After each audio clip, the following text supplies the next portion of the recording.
ago, I bought into a real estate company. Let me make sure that I'm with the right audience. How many of y'all have experienced some tough times in your life?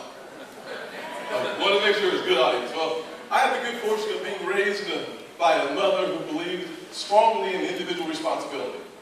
Actually, when I think about it, I was raised by a crazy woman who truly believed that it was her God-given responsibility to keep me on the right track. Well, I didn't listen too well. By the time I was in high school, I was flunking out. I failed world geography, civics, Spanish, and English. Now, when you fail Spanish and English, you are not considered bilingual. You may be bilingual because you can't speak in any language.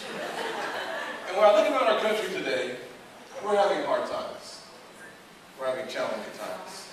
And the government wants to step in and rescue us.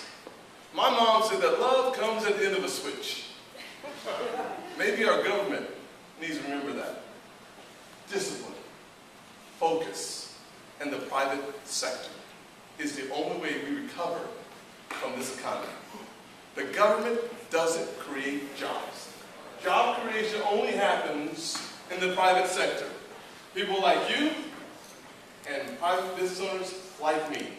We are the answer, not as elected officials, but as Americans to the challenges that we face.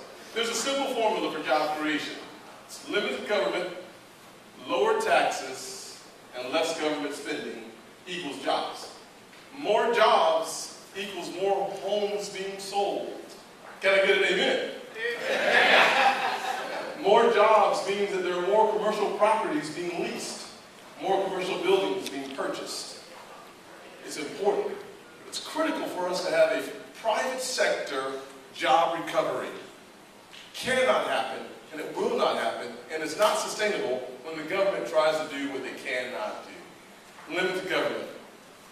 As a member of the South Carolina House of Representatives, I am the lead sponsor on a nullification bill to say no to Obamacare. Perfect example of one of the ways that we can limit government. People say, why are you against Obamacare? Well, it's kind of simple.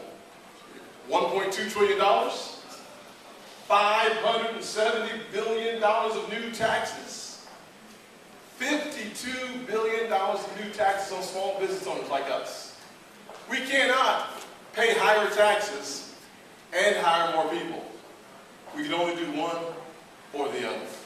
Lowering taxes. On county council, as chairman of county council, and in the state house, I have fought and successfully lowered taxes. Less government spending. When I was elected to the State House, we had a $7.2 billion budget. The last 24 months, with the help of a weak economy, we have been able to chop it down to $5 billion. Because the worst thing you can do in a bad economy is raise taxes. We can't afford it. I'm asking you to vote for Tim Scott to be your next congressman because of a proven record. We hear a lot of rhetoric, no doubt. We've got a lot of good men running in this race, good women running in this race. Here's what I know. A proven record of lowering taxes, limiting the size of government, and less government spending equals more jobs. More jobs equals more home sales. More home sales means we have more people contributing to our economy, and that's the way we recover. Thank you. Here, here.